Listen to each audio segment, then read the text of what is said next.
Mayrita, ¿a quién le toca el día de hoy continuar con las exposiciones? Buenas tardes, Doc.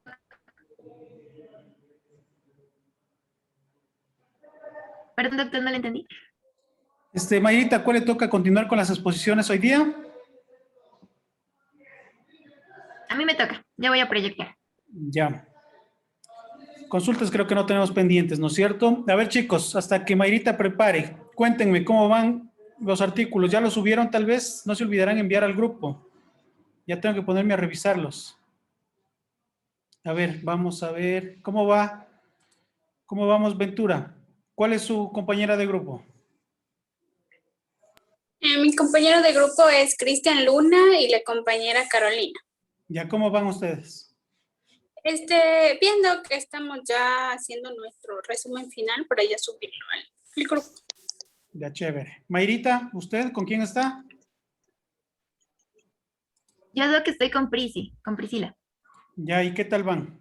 Sí, vamos bien. Tuvimos un poquito de dificultad porque como nos tocó la vacuna, la Sputnik, no había mucha información. Estaba un poquito difícil encontrar información, pero sí, ya estamos ahí. Prácticamente ya nos falta igual hacer solo el resumen. Entonces, ¿qué les parece si les doy chance hasta el jueves, chicos? Porfis, Doc. Ya, hasta el jueves, muy bien. Muchas Joseph, gracias. Sí, doctor. ¿con quién estás Sí, tú? estamos trabajando con el compañero Wagner Toala. ¿Ya? Y sí, también teníamos problemas perdón, teníamos problemas al principio porque no encontrábamos los artículos de buen ranking, pero ya estamos buscando en el resto y ya nos faltan poquitos para completar igual lo que vendrían a ser los 10 que nos solicitó. No se olviden que Pero hasta el sí. jueves de chance. Hasta el jueves, Ujú. chicos. Ojo que el día no solo se trabaja en el día, también se trabaja de noche y de madrugada. Sí, doctor. Diego, a ver, vos ya me dijeron que estás con... ¿Con quién estás tú, Diego? Yo estoy con la compañera Karina Suero. ¿Y cómo van ustedes?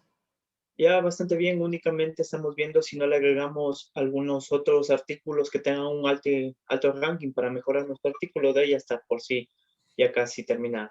Ya, chévere. No se olvidarán el parafraseo y citar bien, chicos. No se olvidarán que utilizar el Mendeley, el Sotero, Riadkub, es facilísimo. Yo cuando me pongo a hacer una tesis o un proyecto, en una hora ya tengo listo un marco teórico utilizando bien el Mendeley, así que es facilito. Con eso no se demora mucho. A ver, mi querida, mi cantante favorita, ¿con quién le toca a usted? Buenas noches, Doc. Con María Isabel. Igualmente ya tenemos el artículo, básicamente solo estábamos tratando de incluirle, como dijo justamente Diego, un poco más de artículos científicos con el cuartil 1, porque sí tenemos algunos, entonces queríamos integrarle un poco más de ese de ella y ya lo tenemos. Genial, excelente. Muy bien, mi querida Lisa. A ver, el Clever. Doc, yo estoy con Jimmy. Ya. Igual, ¿Cómo Doc, van? ya tenemos prácticamente todo armado, únicamente estamos terminando de pulir la parte de la metodología, como es revisión bibliográfica. Estamos adaptando ahí. El resto ya está todo. Ya. El Cristian. Ya creo que me dijo. Estoy con Isa, Doc. Ya, chévere. La carita ya me dijeron, el banner, ya. Muy bien. No se olvidarán, chicos, hasta el jueves 7 de la noche. Me enviarán pronto porque créanme que sí demora un poquito revisar.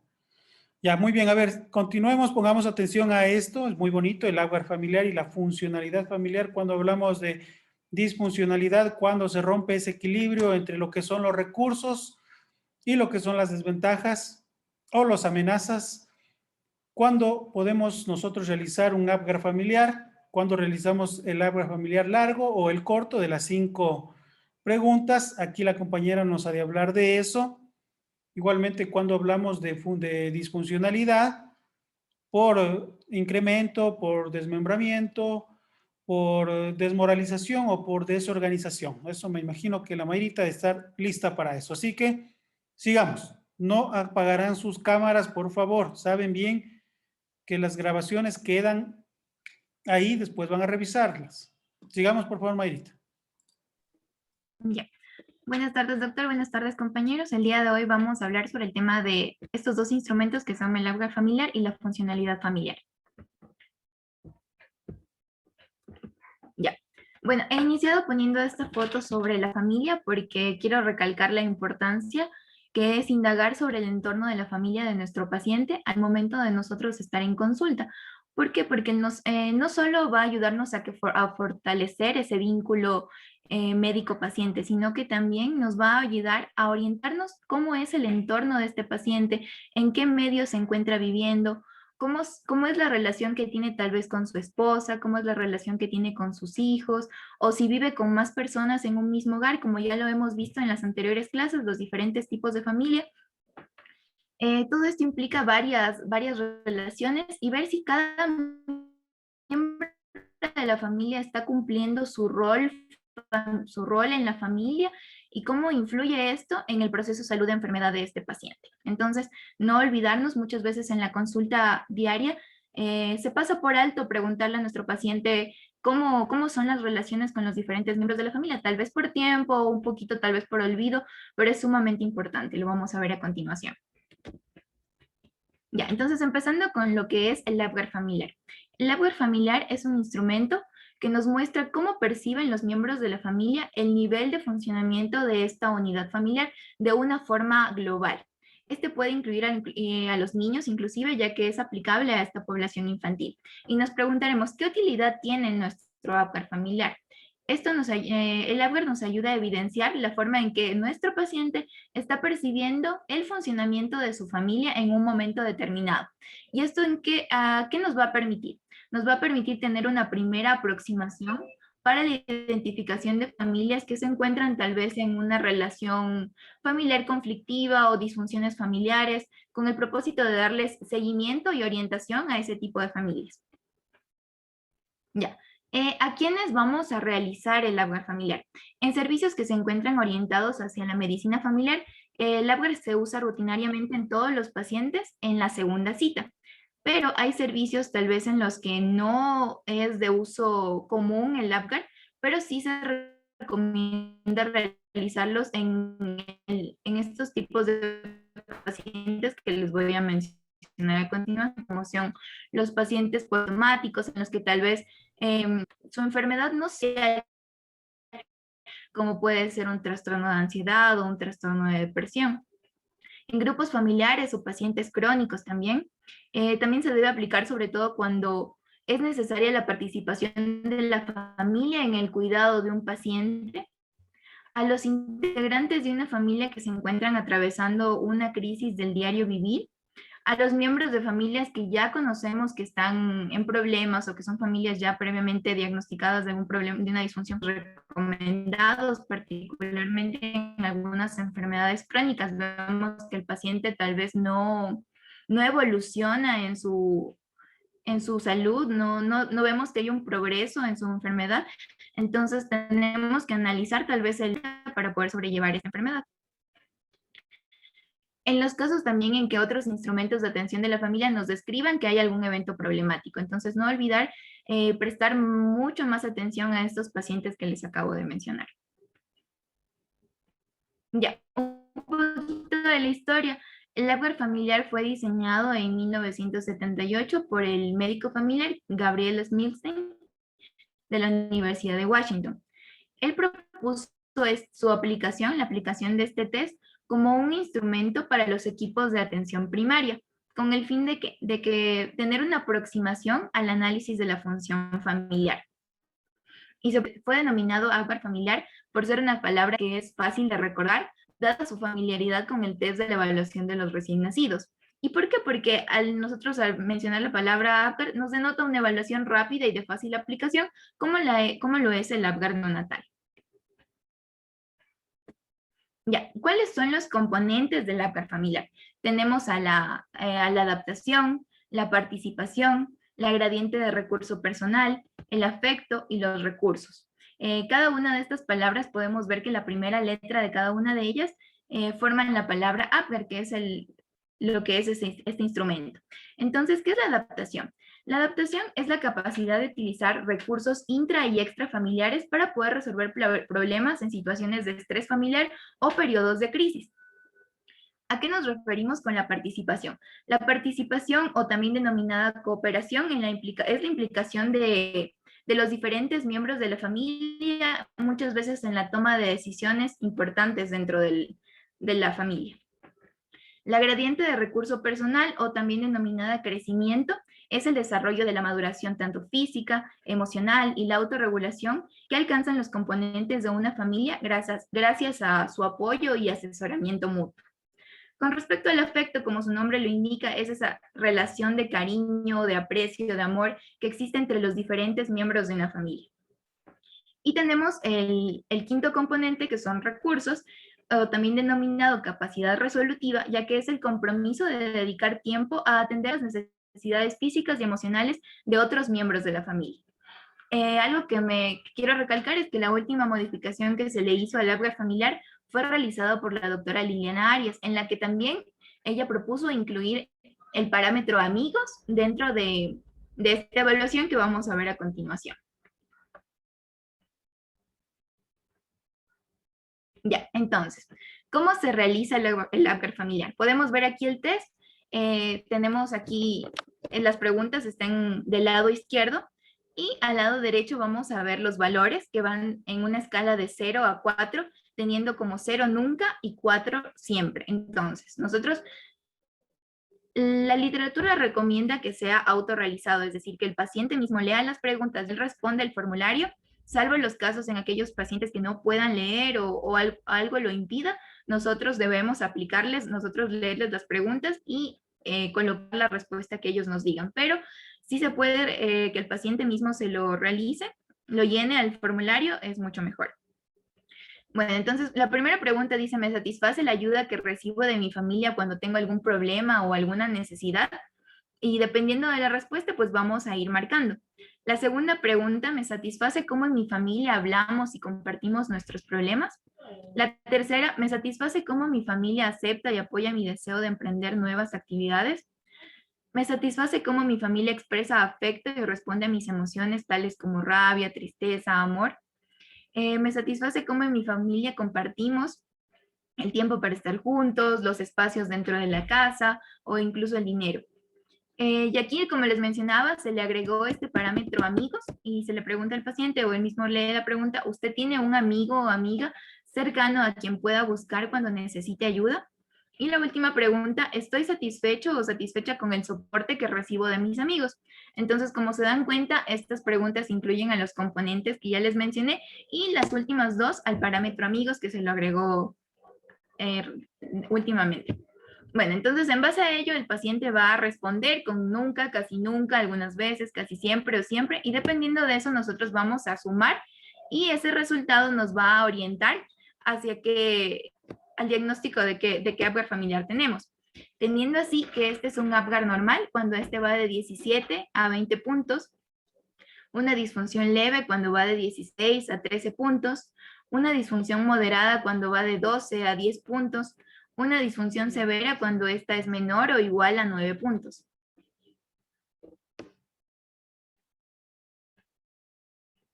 Ya. Y aquí a continuación les presento el ABGAR infantil, el cual consta solo de 5 preguntas y tiene una escala de 0 a 2. Se reducen las escalas en la población infantil. Entonces, cuando algo me preocupa, ¿puedo pedir ayuda a mi familia? El paciente va a marcar el casillero de casi siempre, algunas veces o casi nunca. Me gusta la manera como mi familia habla y comparte los problemas conmigo. Me gusta cómo mi familia me permite hacer cosas nuevas que quiero hacer. Me gusta lo que mi familia hace cuando estoy triste, feliz, molesto. Me gusta cómo mi familia y yo compartimos tiempo juntos. También tenemos otra escala que nos permite determinar, teniendo así una funcionalidad a 6 puntos y una disfunción grave cuando es de 0 a 3 puntos. La literatura nos recomienda de que vale también aplicar el ABGAR utilizando conjuntamente otros otros inventos que yo he visto, como el diagrama, el ciclo Vitor, los resultados de nuestro paciente, y así nosotros tener una idea global de en qué entorno, cuál es el entorno del paciente, cómo él se lleva con los diferentes miembros de la familia, tal vez una mala relación le está o no le está afectando, y poder orientar eso al proceso de salud de enfermedad de nuestro paciente. Bueno, a continuación les voy a hablar sobre la funcionalidad familiar. ¿Qué es la funcionalidad familiar? La funcionalidad familiar es el conjunto de atributos que caracterizan a la familia como un sistema y que explican las regularidades encontradas en la forma como el sistema familiar opera, evalúa o se comporta. Es decir, hablamos de funcionalidad a esa dinámica relacional interactiva y sistémica que se da entre los miembros de una familia. ¿Cómo vamos a evaluar esta funcionalidad? Tenemos este test, el test FFSIL, el cual es un instrumento construido por un máster en Psicología de la Salud para evaluar tanto de forma cualitativa como de forma cuantitativa a la funcionalidad familiar. ¿De qué consta este instrumento? Consta de 14 situaciones que pueden ocurrir o no en una determinada familia, correspondiendo 2 a cada una de las 7 variables que mide este cuestionario. Entonces, no olvidemos que este test tenemos 7 variables y vamos a encontrar 14 situaciones, es decir, 2 situaciones para cada variable. Ahora, ¿cuáles son los componentes de este test? Un poco parecidos a los componentes del árbol familiar, pero se agregan otras variables, como son la cohesión, la cual corresponde a la situación 1 y a la situación 8. Esta es la unión familiar física y emocional al enfrentar diferentes situaciones. Y también aquí tenemos la forma en cómo se toman las decisiones de tareas cotidianas en nuestro hogar. La armonía, vamos a encontrarla en la situación 2 y en la situación 13. Es la correspondencia entre los intereses y las necesidades individuales con los miembros de la familia en un equilibrio emocional positivo. Con respecto a la comunicación, esta la encontramos en la situación 5 y en la situación 11. Aquí se refiere a cómo los miembros de la familia son capaces de transmitir sus experiencias de forma clara y directa entre ellos. Con respecto a la permeabilidad, esta la encontramos en la situación 7 y en la situación 12. Nos habla sobre la capacidad que tiene la familia de brindar y recibir experiencias de otras familias e instituciones. Tenemos a la quinta variable, que es la afectividad. Esta la encontramos en la situación 4 y en la situación 14. Se refiere a la capacidad que tienen los miembros de ese hogar de vivenciar y demostrar sentimientos y emociones positivas los unos a los otros. Como ya lo mencionamos en el upper, es el cariño que se recibe entre los miembros. Los roles, lo vamos a encontrar en la situación 3 y en la situación 9. Se refiere a que sabemos que dentro de una familia cada miembro cumple un rol. Entonces, debemos saber si estos roles están siendo bien cumplidos, si estas funciones están siendo bien realizadas dentro del núcleo familiar. Con respecto a la última variable, tenemos a la adaptabilidad. Le vamos a encontrar en la situación 6 y en la situación 10. Esta adaptabilidad es la habilidad que tiene la familia para poder cambiar de estructura de poder, relaciones de roles y reglas ante una situación que así lo requiere. Es decir, tal vez surja un problema dentro de la familia, cómo esa familia puede tal vez hacer un cambio de roles, o cómo se adapta a ese momento o a esa situación crítica que está viviendo.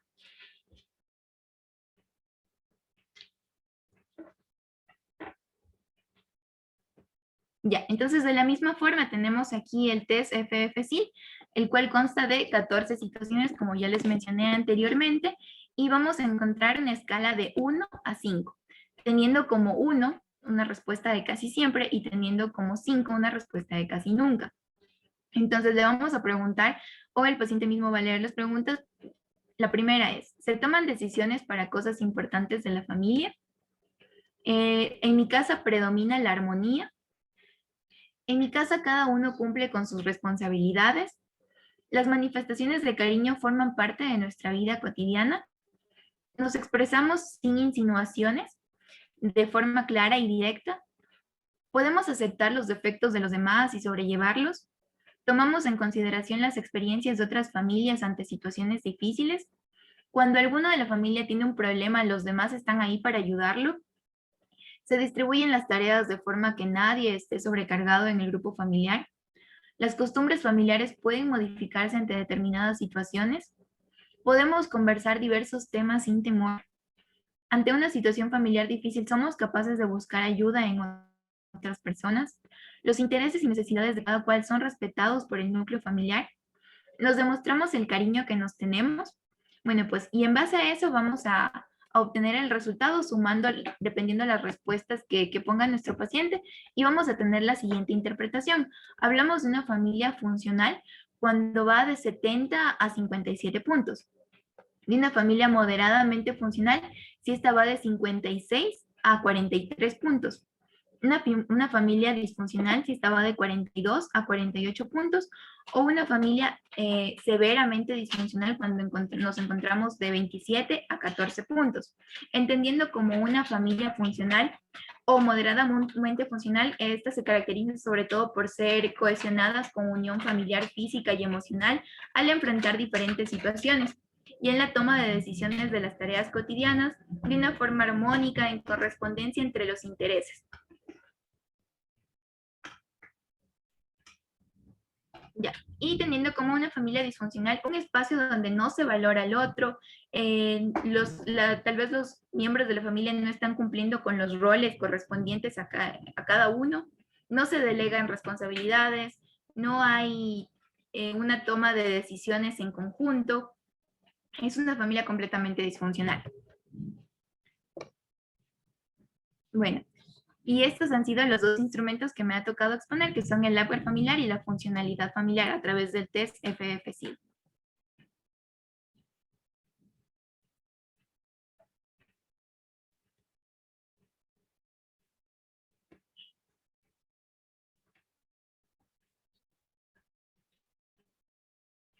Doc.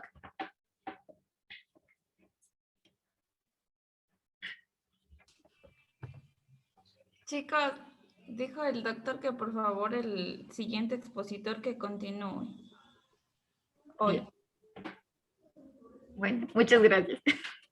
Y Mayri.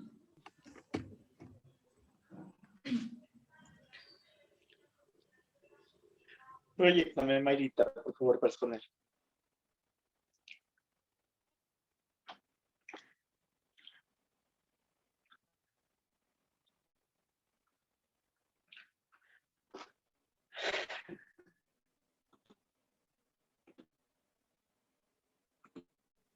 Espérame un ratito, Dieguito, que se me trabó la compu.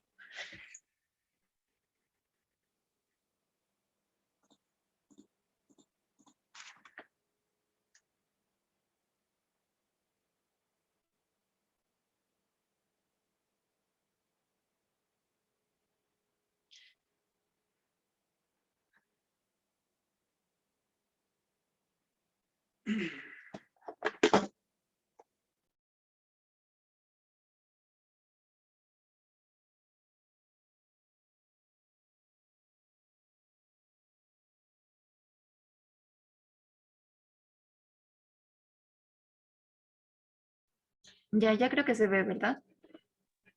Sí, ya se ve, Mayrita.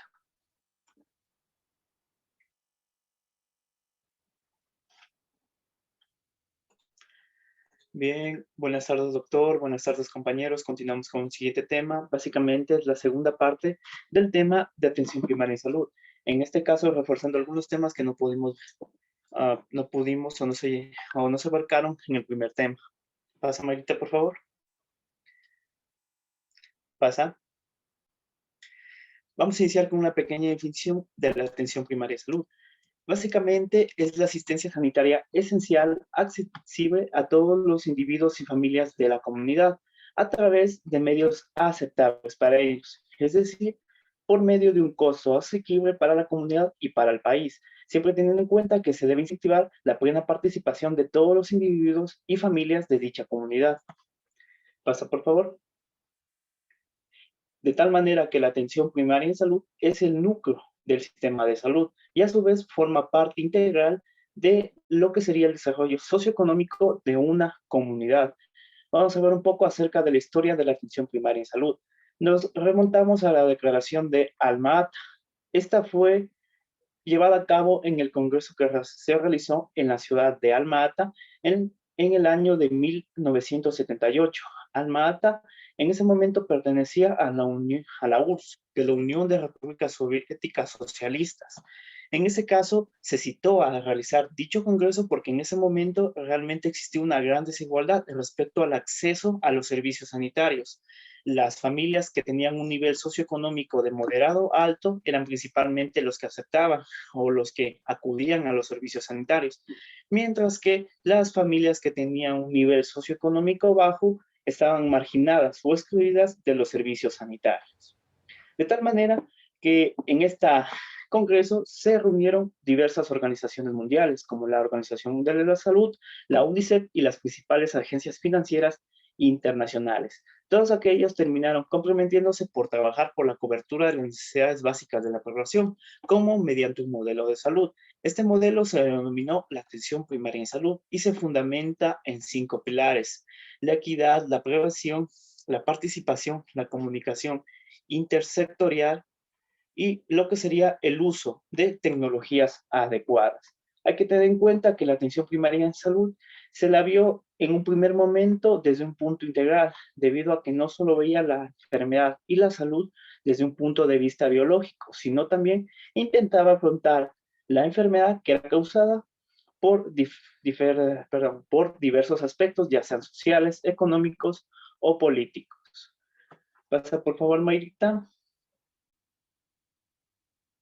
En nuestro país, la atención primaria en salud está concebida dentro de lo que sería el marco de la Constitución ecuatoriana, aprobada en el 2008, en el artículo 360, el cual cito: el sistema garantizará a través de las instituciones que lo conforman la promoción de salud, la prevención y atención integral, familiar y comunitaria, con base en la atención primaria de salud, articulará los diferentes niveles de atención y promoverá la complementariedad de las medicinas ancestrales y alternativas. Pasa, por favor. Bien, de los pilares nacen los principios y bases de la atención primaria. Esto es básicamente a lo mismo que los pilares, nomás que vienen a ser reforzados. Respecto a la equidad, tenemos la distribución equitativa de los recursos. Básicamente es que todos los grupos de una sociedad tienen los mismos derechos a la salud.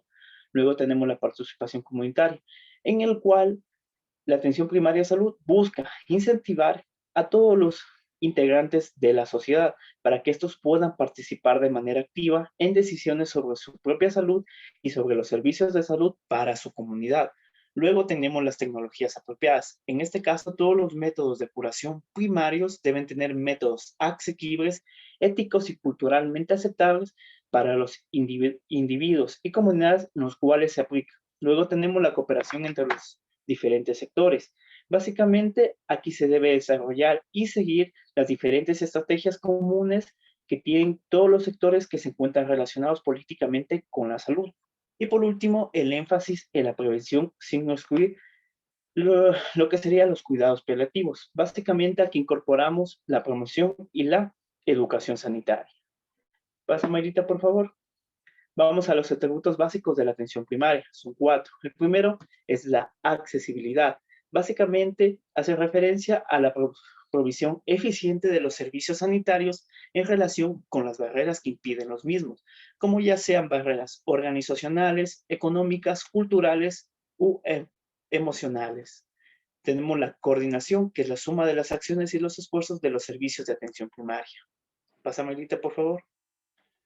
Continuamos con la integralidad, que es la capacidad de resolver la mayoría de los problemas de salud de la población atendida. Y por último, la longitudinalidad.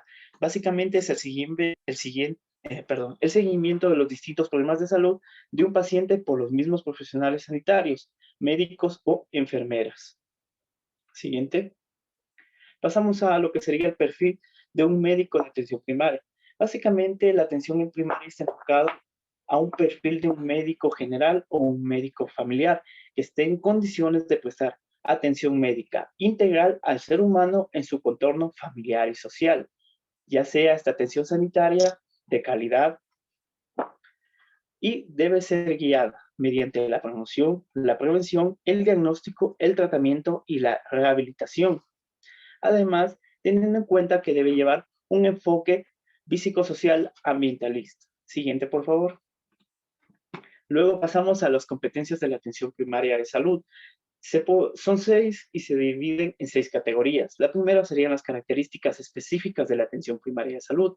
En este caso tenemos el enfoque integral, el trabajo en equipo y la coordinación entre los niveles, básicamente con los sistemas de referencia y contrarreferencia. Luego tenemos las competencias dentro del área clínica, que es el trato al paciente, la atención centrada en el individuo y la familia, la atención preventiva, curativa, rehabilitadora y de cuidados paliativos. El seguimiento compartido, emergencias y atención domiciliaria. Luego tenemos la gestión en conocimiento. Aquí se basa básicamente en el uso de sistemas de información, uso de Internet y medicinas basadas en pruebas. Pasamos a la comunicación, ya sea entre profesionales de salud, entre personal de salud y el paciente, entre el personal de salud y la comunidad, el manejo de conflictos que se puedan dar entre ambas partes y el anuncio de malas noticias. Siguiente, por favor. Las dos últimas son la salud pública y la promoción de la salud, en las cuales tenemos el conocimiento de epidemiología, de enfermedades de declaración obligatoria, pruebas de campañas de vacunación y hábitos y estilos de vida. Y por último, el área de gestión, en el cual tenemos funciones administrativas y gerenciales, negociación, gestión de calidad y reclamos, planificación y evaluación y gestión clínica. Siguiente, por favor.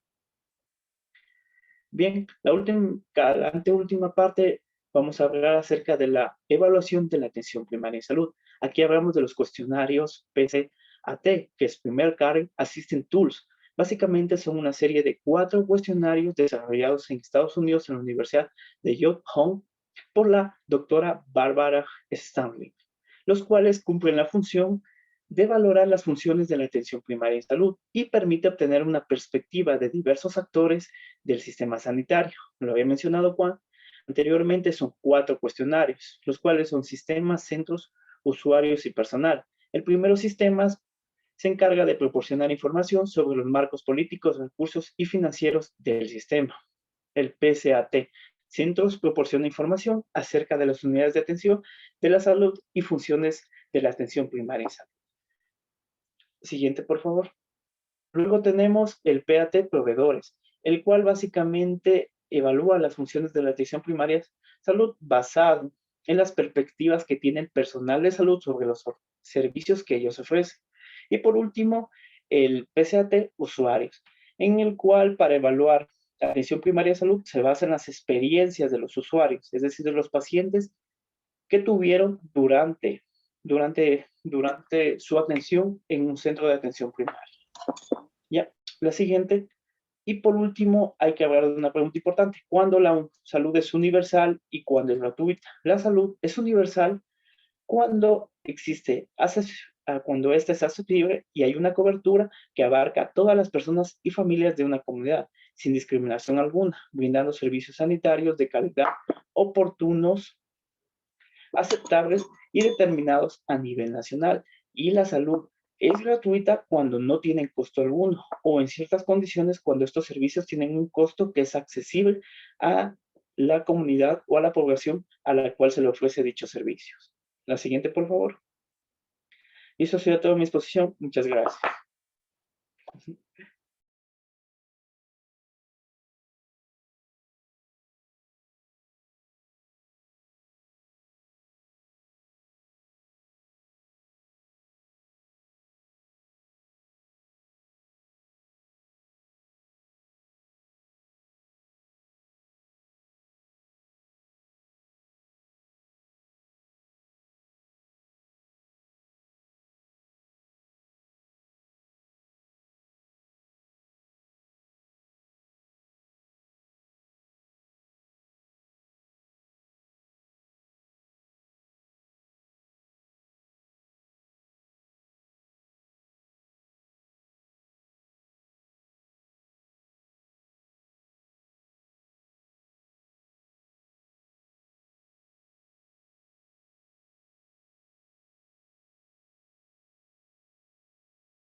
Hola, mis chicos, ¿cómo vamos? Hola, Milicet, cuénteme quién expuso. El compañero Diego, Doc, y Mayrit, ya terminaron. Ya, muy bien, chicos. Entonces, bueno, son las 18:42. Ahorita voy a entrar en otra entrevista, chicos, con Radio Pacha de Quito.